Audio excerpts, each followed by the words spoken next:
नमस्कार विद्यार्थियों, मैं देवेंद्र पारिक स्वागत करता हूं आपका जीके बाय डीके चैनल पर। विद्यार्थियों, आज का जो विषय है वो बहुत ही महत्वपूर्ण और इतना उपयोगी कि जब व्यक्ति तैयारी करना शुरू करता है तो उस समय अगर इस चीज में लापरवाही बरत देता है तो अंतिम परिणाम पूरी तरह से नकारात्मक आ सकता है।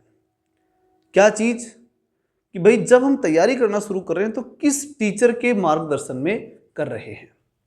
कोच बहुत बड़ी चीज होती है और ये आज से नहीं, प्राचीन समय से कोच का बड़ा महत्व रहा है।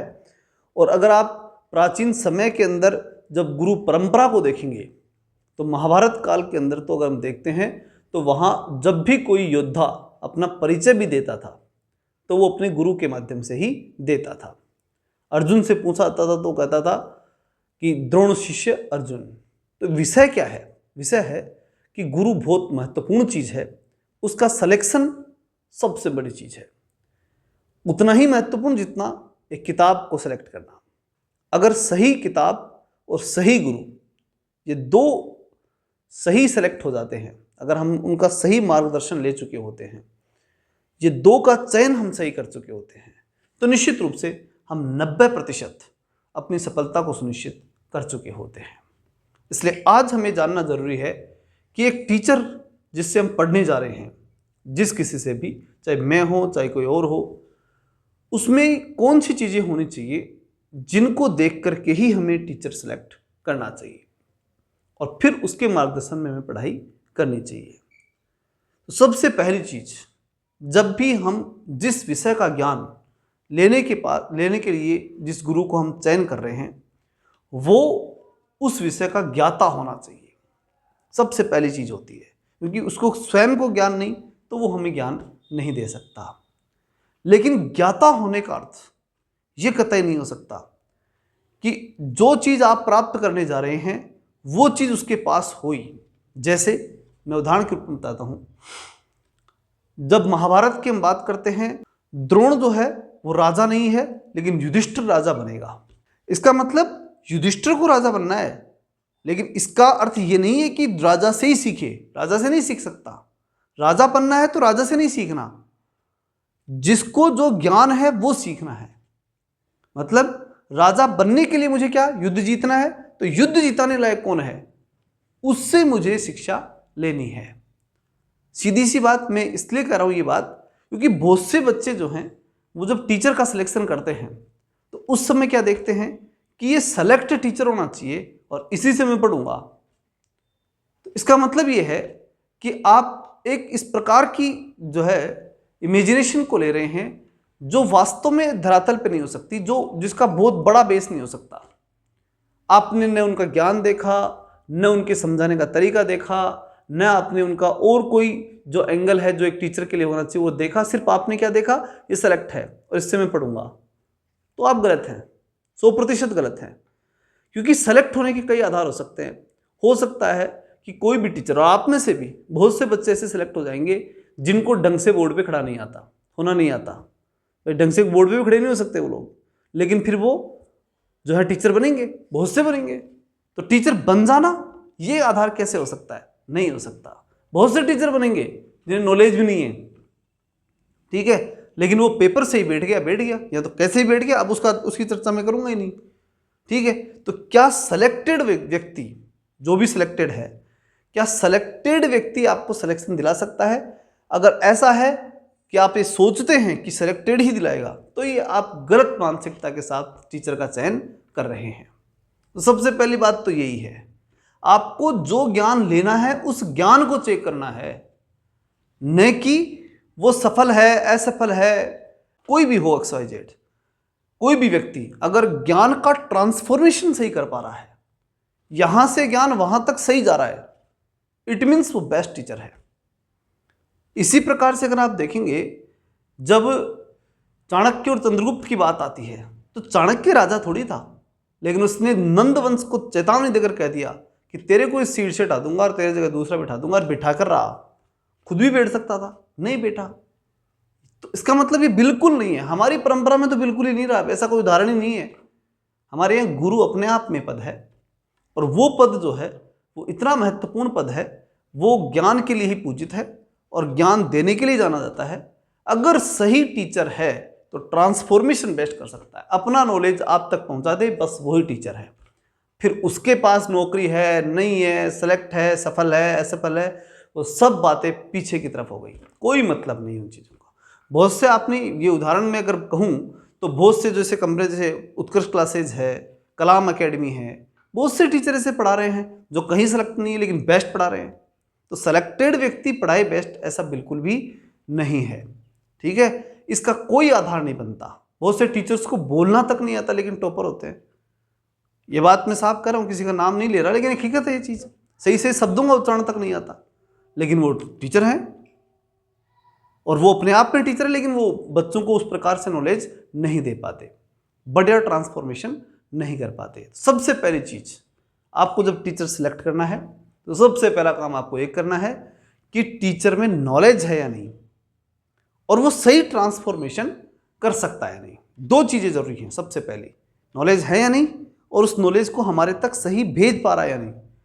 अब तीसरी बड़ी चीज़ की मैं बात करूं तो वो सबसे बड़ी है कि आपको वो ट्रांसफॉर्मेशन समझ में आ रहा है कि नहीं आ रहा। मतलब कि टीचर तो बहुत अच्छा एक्सप्लेनेशन कर रहा है लेकिन आपको कुछ समझ में नहीं आ रहा, तो पक्का समझ लो कि आप उस टीचर से नहीं पढ़ सकते और मत पढ़िए, बिल्कुल। क्योंकि आज तो वैसे ओपन वर्ड है, आप दूसरा टीचर सेलेक्ट कर लो, कहाँ दिक्कत है, ठीक है। तो इंपॉर्टेंट बात तीसरी क्या हुई कि जब भी आप टीचर सेलेक्ट करो तो तीसरा चीज़ ये ध्यान रखो कि आपको उसकी समझ में आ रही कि नहीं आ रही। आपको उस टीचर की समझ में आ रही है, बेस्ट टीचर है, कोई टेंशन नहीं करनी।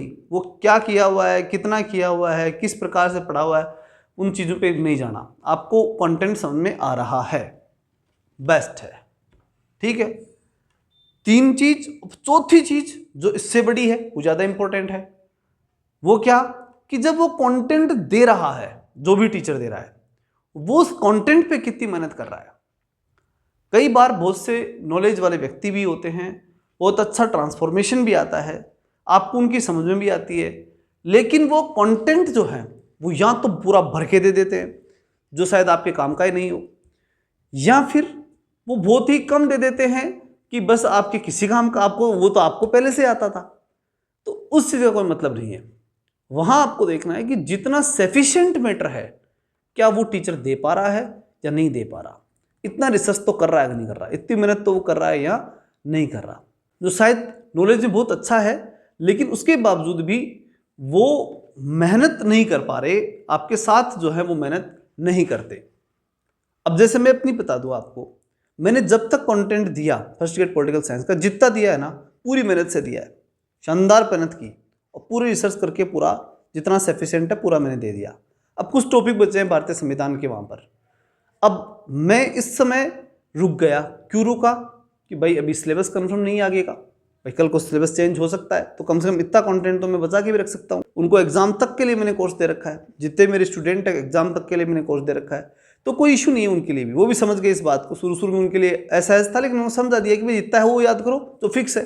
जैसे कि विचारक है, जो कुछ चीज़ें जो थी वो फिक्स थी, वो फिक्स चीज़ें मैंने उनको पढ़ा दी कि ये तो आएंगी चाहे कितना सिलेबस बदल जाओ, लेकिन अब इन चीज़ों में चेंजिंग हो सकती है, तो वो चीज़ें मैं रुक गया। सिलेबस आएगा उस दिन पढ़ा दूंगा। लेकिन मैं आज क्यों नहीं पढ़ा रहा? क्योंकि मैं उन पर जबरदस्ती की मेहनत या जबरदस्ती का फॉर्मेलिटी का काम नहीं करना चाहता कि भाई कर आके छुट्टी करो, ठीक, मुझे क्या मतलब, मेरा तो कोर्स कंप्लीट हो गया, छुट्टी नहीं। क्यों? क्योंकि जब वो बच्चा एग्जाम देगा, पेपर आएगा, वो क्वेश्चन करेगा, तो उसको वो देखेगा नहीं, क्या माइंड में सोचेगा नहीं कि भाई कितने क्वेश्चन सर ने पढ़ाए थे, वो आए, एनालिसिस तो करेगा। अब वो पढ़ा हुआ होगा, वो सारी चीज़ें करेगा, उसके बाद में उसको कितना याद हुआ वो भी ये देखेगा कि पढ़ाया तो खूब था यार, लेकिन याद तो कुछ हुआ ही नहीं, क्या मतलब है इस मास्टर का। तो ये चीज़ें मुझे समझनी चाहिए। और अगर ये चीज़ कोई टीचर समझ पा रहा है, इन चीज़ों पे वो टीचर काम कर पा रहा है, तो वो टीचर बेस्ट है। अगर वो नहीं कर पाता ऐसी चीज़ें, तो वो टीचर नहीं है। फिर वो ज़बरदस्ती का बर्डन होगा स्टूडेंट के ऊपर कि भाई दुनिया भर का मैटर लेके आ गए, अब वो मैटर देना है, भर दो, इनमें इनके बाहर कोई क्वेश्चन नहीं आएगा और फिर हम फेमस हो जाएंगे। अरे तो तुम तो दे दिए, उस बच्चे के कितने याद रहेगा, वो एग्जाम के अंदर उसका परफॉर्मेंस कितना कर पाएगा, वो चीज़ें टीचर का काम है। टीचर का काम उसका अंतिम सिलेक्शन करवाना, उसे सफल कराना है, फॉर्मेलिटी पूरी करके कि मैंने तो ये बढ़ के ये दे दिया, अब तू जाना है और ये मैटर जाना है, ये नहीं होता है। टीचर का काम होता है स्टूडेंट आपका हो चुका, आपको उसकी पूरी जिम्मेदारी लेनी है और लेने के बाद उसे पूरी जिम्मेदारी से पढ़ाना है। अगर ये चीज़ कोई टीचर समझता है तो वो टीचर बेस्ट है। अगर वो पूरी जिम्मेदारी स्टूडेंट के प्रति नहीं ले पा रहा है तो वो टीचर फिर एक टीचर है लेकिन जिम्मेदार टीचर नहीं कहा जा सकता, और ऐसे टीचर को सिलेक्ट करना ठीक नहीं रहता। किसी स्थिति में ऐसे टीचर को सिलेक्ट स्टूडेंट को नहीं करना चाहिए। अंतिम बात अगर मैं इस विषय पर कहूँ तो वो ये है कि देखो, मैंने शुरू में भी कही थी, ये आखिरी बार भी कह रहा हूँ कि जब भी आप टीचर का सिलेक्शन करो उस समय आप सारी चीज़ें भूल जाओ। एक चीज़ ध्यान रखो कि आपको लाभ हो रहा है या नहीं। समझ आई बात? आप अगर उससे लाभ ले पा रहे हैं तो उसके लिए कुछ भी कर दो। अगर आप, फिर मैं कहूँगा कि इतिहास से सीखिए, और इतिहास से जब आप सीखते हैं तो कर्ण ने परशुराम को गुरु बना लिया, द्रोण ने गुरु नहीं माना तो परशुराम को, द्रोण के भी गुरु परशुराम को अपना गुरु बना लिया। सीखने के लिए किसी भी हद तक जाओ, पढ़ने के लिए किसी भी हद तक जाओ, किसी भी टीचर से पढ़ो मन लगा करके, और अगर आपके समझ में आता है तो फिर मन लगा कर उनसे पढ़ो, सीखो, उनसे संपर्क में रहो और उस चीज़ को पूरी तरह से गहनता से उनसे सीखने का प्रयास करना है। जिस टीचर को सिलेक्ट करो उससे पूरा सीखने का प्रयास, पूरे मनोयोग से फिर उस टीचर पे आस्था रख के और फिर पढ़ना पड़ेगा, जो भी टीचर आप सिलेक्ट करें। तो आज के इस ओपन वर्ल्ड में जो खुला विश्व है, इसमें टीचर्स का सिलेक्शन ये बहुत बड़ी चीज़ है। अगर सही सिलेक्शन नहीं हुआ तो निर्णय गलत होंगे, आपकी पढ़ाई गलत होगी, आप कभी क्या पढ़ेंगे, कभी किस चीज़ को पढ़ेंगे, कभी कोई दूसरा आकर के कह देगा नहीं इसकी किताब नहीं, ये पढ़ वो पढ़, और फिर उस कन्फ्यूजन के वर्ड में आप गुम जाएंगे, खो जाएंगे और आप सफलता के अंतिम परिणाम तक नहीं पहुंच पाएंगे। इसलिए इन सब चीज़ों को, ये मेरी राय थी, ये व्यक्तिगत राय है, किसी प्रकार से थोपा नहीं गया है। मेरे इस प्रकार से इसलिए कहा कि कमेंट आया था मेरे पास कि सर एक टीचर जो है वो, मुझे ऐसा लगता है कि वो खुद सेलेक्ट नहीं है और फिर वो पढ़ा रहे हैं। कहाँ दिक्कत है? पढ़ा रहे हैं ना, खड़ा होना और पढ़ाना और पढ़ा देना और बच्चों को समझा देना, और आपके समझ में आ रहा है तो फिर कोई मतलब नहीं है कि वो सेलेक्ट हों, कोई ज़रूरी नहीं है सेलेक्ट होना, ठीक है ना। ये चीज़ आप विशेष रूप से देखें, किसी का सिलेक्शन ये आपकी सफलता का आधार नहीं हो सकता। आपकी सफलता का आधार आप स्वयं हैं, आपके समझ में आ रहा है, कोई का भी हो, कहीं से भी हो, किसी किताब से भी, निर्जीव वस्तु होती है किताब, उससे भी अगर समझ में आ रहा है तो आपका सिलेक्शन तो हो जाएगा। इसलिए इंपॉर्टेंट कॉन्सेप्ट है कि आप ये चीज समझें कि गुरु किसे बनाया जाए।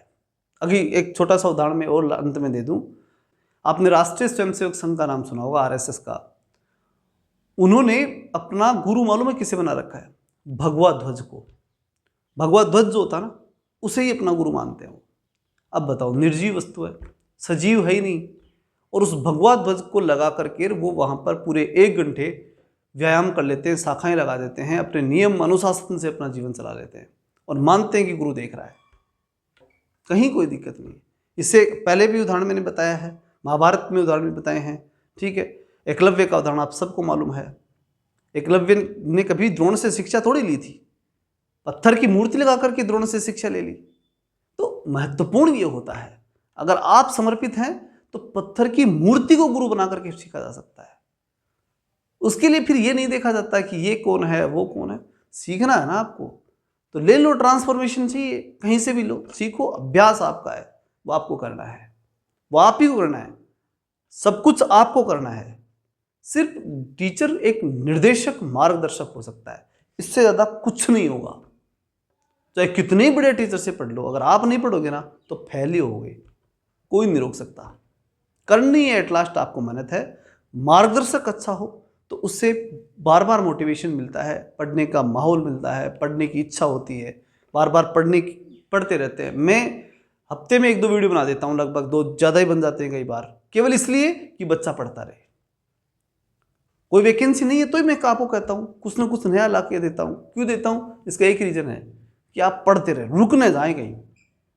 अगर मैं वीडियो डालूंगा देखोगे तो फिर उसके अंदर मैं कहूँगा, जरूर कहूँगा 1-2 बार कि पढ़ो, इतना तो कहूँगा ही, कुछ तो कहूँगा पढ़ने के बारे में। और जब मैं कहूँगा तो निश्चित रूप से जो 1000 बच्चे भी देखेंगे, सो के भी लगेगी तो सो के तो मन में आएगी ना पढ़ने की, तो वो तो पढ़ेंगे, और वो पढ़ेंगे तो बस हो गया मेरा काम। तो एक टीचर का काम क्या है कि अपने बच्चों को लगातार पढ़ने के लिए मोटिवेटेड रखना, उनको सही मार्गदर्शन, प्रॉपर सही मार्गदर्शन। मेरे एक भी वीडियो में उठाकर देख लीजिए, कहीं पर भी मैं किसी प्रकार की बायर्स बात नहीं करता।